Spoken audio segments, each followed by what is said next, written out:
Hey, what's up? It's Shines. So today we're going over DPS Sayu, and we're going to do a comparison between EM and Anemo on her as a DPS and as a support.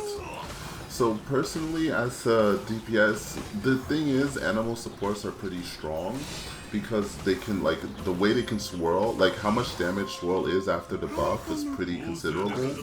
But at the same, in the same like vein, you also need, it's a multi-target thing. So on one target, the swirl damage, as you can see, is not going to be as good. It's okay, right? You're swirl because you're essentially because there's a cooldown on swirl and you can only trigger it every 2 seconds. Sayu on both her ult and skill triggers swirl around 6 times. She does it 5 times during the duration of the dash, and then another time on the kick. The kick has a separate cooldown on swirl than the roll does. So the cool part about it is you can swirl for many times, and if it's on 2 enemies, the swirl is going to be pretty nice for an EM build. But then again, if it's single target, it's not going to be as impactful. For me, the cool part is but when you have more elements, the swirls are also pretty fat too. Oh no. But so that's why for me, a team comp that I've enjoyed with her has been Fischl, Barbara, and Diona, merely because Diona can give her at C6 EM, right? So that's going to be even better. She can peak all the way up to like 1.2k plus in EM, right? With the 200 that Diona can give her. And then and Barbara can wear Tenacity of Millet to be able to strengthen Diona's shield as well as provide attack to Sayu. So, and then Fischl's there to be able to battery Sayu because she's an 80 cost burst, and as you'll see in the video when we go over specifically Constellation 4, how much energy Sayu needs is ridiculous. I have like 140 and it still doesn't feel like enough. Like battering her is kind of painful, except unless you're like killing a lot of enemies quickly, it feels painful. But this is the DPS build of her. As you can see, C0. I'm getting with the as close as I can get to the 71 to 40, the ideal ratios for most DPSs. I'm hitting for about 2,000 per tick, and this is with this level 90 Skyward Pride, and 12k at the end hit. And I guess it's okay to roll around the ball, you know, if you're applying elements and trying to debuff the enemy. But a lot of the time for damage, I mean 2k per second, it's okay. And then 12k at the end, it's like, alright, you know, it's decent for C0 damage. And then the whole time too, since you're on full Viridescent, your Fischl's going to be doing more damage. You can see each tick of the ult is doing around near 2.9k damage. And he ticks for about 6 times, so you have that many. And the problem with C0 as well, though, is that if you're really low in health, as I'll show, you basically can only get like 2 hits out on a DPS build. So that's another problem. I think the one thing about C1 is that's where she kind of at least as a DPS, can be taken a little more seriously. C2 really helps with her skill, not the ticks, but the end one. So the longer you stay in it is actually more beneficial for the end kick. So you can see it was about, what, a 4k difference from just having C2 alone, each skill, at least at the end kick was rough. So, is it really groundbreaking? I mean, I guess it could help out with damage rotations, right? But yeah, when it's shorter, you get a couple hundred more damage, and when it's more medium, you get around 2k. So it's okay, you know. At least you rolling around is being added to your damage in some way, as opposed to only being a way to swirl and generate energy. There's also a damage bonus to it, so it's decent. It's decent. Then the third constellation is going to boost her damage. As you can see, we are at 2.8k. Now we have activated Constellation 3. You can see 7k on activation. I love this part.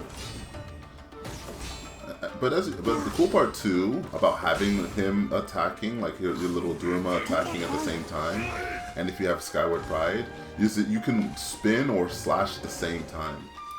But as you can see, we have 3.4k, nearly about 500 per tick increase, so about 3,000 more damage for Constellation 3.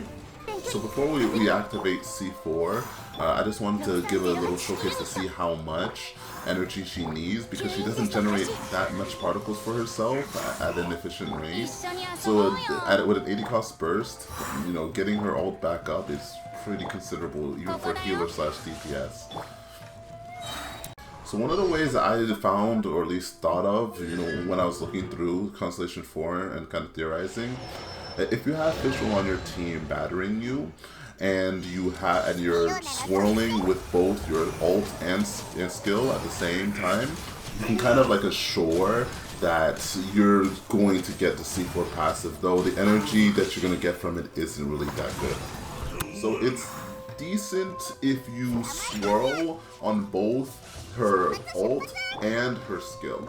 So you kind of need to have, like, let's say Diona or Fischl or both at the same time, constantly applying elements for you to swirl on both your skill and ult, and that will be able to get a lot more energy back, because you're getting energy particles from Fischl, and you're getting energy particles from your skill as you're in there, right? So you see, like, I'm generating particles every 3 seconds, and at the end I generate particles from the kick.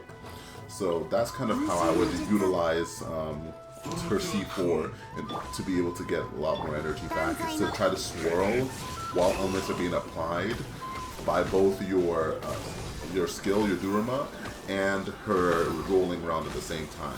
So as you can see, you can at least battery a bit. You're not going to be full after that combo, but at least you're able to take advantage of C4 a bit more. That's how I'll play that. Well, but I guess, as you can see, oh, no. But that's why I feel like having both Diona and Fischl is pretty nice, because it's just from the elemental application, or you can swap out Barbara, you know, Diona for Barbara, and have Throwing Tails and be able to give a lot of attack to Sayu. So, and then also be able to use Electro Charge in your swirls. So that's a better use of Rain Slasher. So it depends on what you want to do, but as you saw, like you can get hurt pretty quickly without shielding.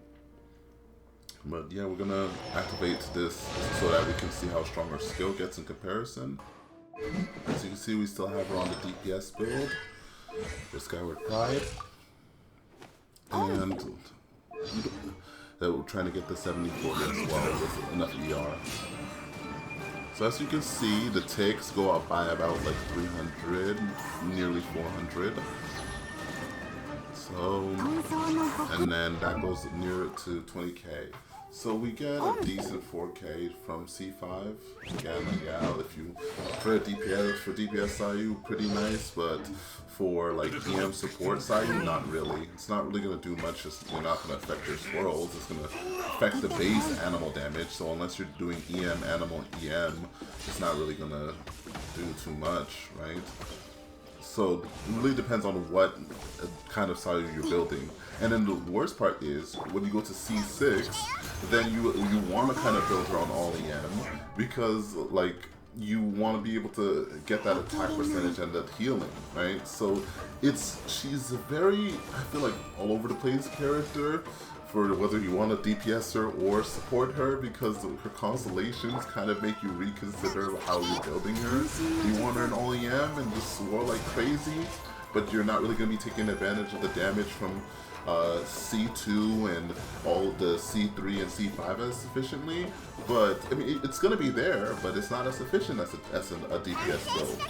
But if you have her in, you know, like, that's what's been the most confusing when I try to build Sayu, is that she can be what you want her to be, but she just kind of, as she has more and more constellations, you start to be like, am I even using any of these efficiently?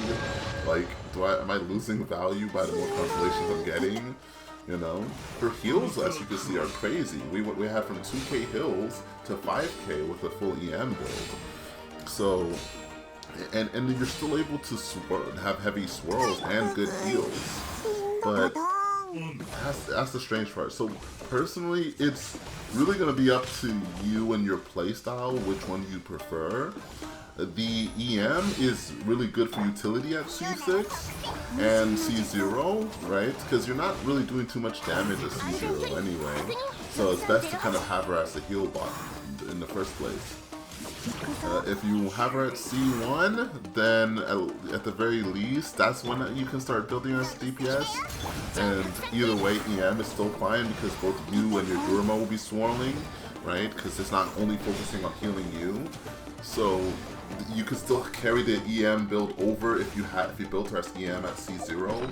So personally for me, EM Sayu is kind of the best way to go. Sure, some of the constellations don't really scale well with it, but I mean, it's not like you use all the constellations for every character anyway.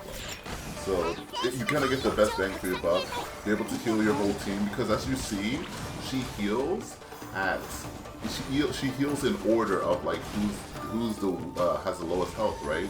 So she's gonna, you kind of want her to heal pretty quickly, especially at C6, so that she's not just like sitting there, like you have your whole team healed as fast as humanly possible.